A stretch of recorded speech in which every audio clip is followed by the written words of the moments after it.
Welcome back to the Dispute.a podcast. I'm Paul.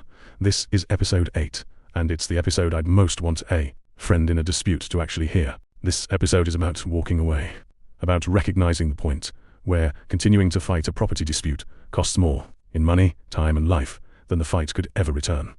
It's the most undervalued decision in the whole subject, and it's undervalued precisely because almost nobody in the dispute industry has an incentive to talk about it.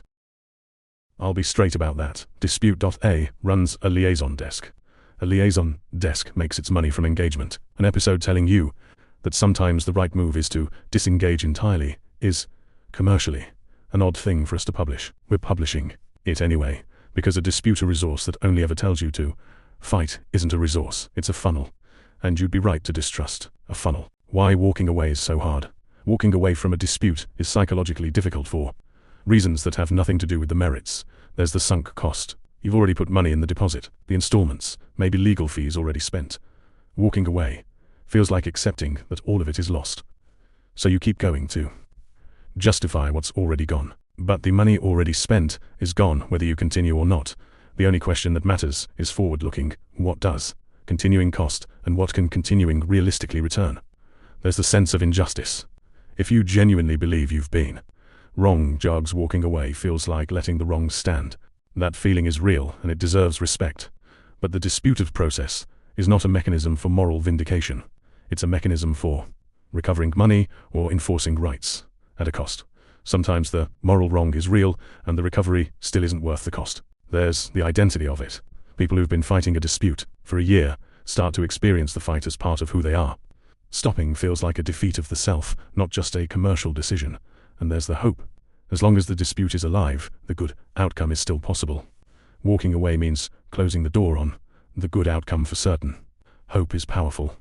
But hope is not a strategy. The framework, what does continuing actually cost and return? Strip away the psychology, and the decision becomes a calculation. Not a cold one. Your time and stress are real and belong in it, but a clear one. On the cost side of continuing, the additional money you'll spend, the time it will take months, often more than a year, the stress and attention it will consume, the opportunity cost, what you'd do with that money, time, and attention if they weren't tied up in the dispute. On the return side of continuing, the realistic recovery, not the hoped for recovery. The realistic range of outcomes, weighted by how likely each is. The chance that you continue, pay all the costs, and still don't recover. When the honest cost side exceeds the honest return side, walking away isn't giving up. It's the correct decision. The signs it's time to walk away. Some specific signals that the calculation has tipped. The realistic recovery has shrunk below the cost of pursuing it. The counterparty's position turns out to be genuinely strong. The limitation period or procedural reality has closed the good options. The cost to the rest of your life has become disproportionate. The dispute has become about winning rather than recovering. What walking away actually means.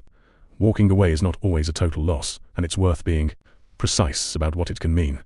Sometimes walking away means accepting the counterparty's standing offer rather than continuing to fight for more. That's not nothing. It's a recovery, just not the recovery you wanted. Sometimes it means accepting the legal default, the Article 11, retention for instance, rather than spending more to contest it. Sometimes it means a negotiated clean exit that recovers less than you hoped, but ends the matter, returns your time and attention, and lets you move forward. And sometimes, in the hardest cases, it means accepting a real loss, and recognizing that accepting it and reclaiming your life from the dispute is worth more than the diminishing chance of a recovery that the honest numbers no longer support. In each of these, walking away is a decision, not a defeat. How an honest process handles this.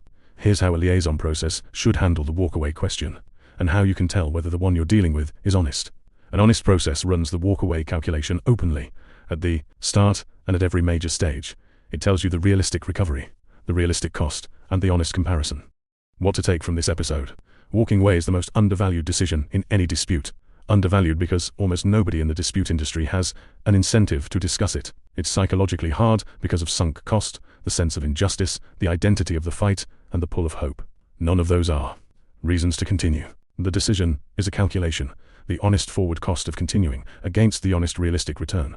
When cost exceeds return, walking away is correct. The signals, realistic recovery, shrunk below the cost of pursuit. The counterparty's position turning out genuinely strong, only poor. Paths remaining, disproportionate costs to the rest of your life, or the dispute becoming about winning rather than recovering. Walking away can mean accepting a standing offer, accepting the legal default, taking a negotiated clean exit, or, in the hardest cases, accepting a real loss to reclaim your life. And an honest process runs this calculation openly and is willing to tell you to walk away. A process that never tells anyone to walk away is a funnel. In the next episode, we look at what evidence actually matters in a developer dispute. Thanks for listening. The full transcript is at transcript.a. For pre-legal dispute support, dispute.a is where that work is done.